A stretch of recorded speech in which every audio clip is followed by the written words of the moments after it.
بسم الله الرحمن الرحيم. اليوم الأربعاء 17 أبريل 2024.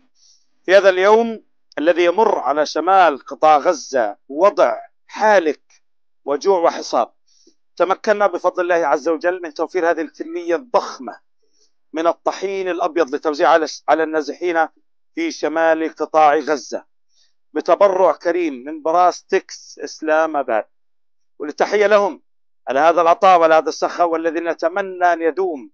سوف نبقى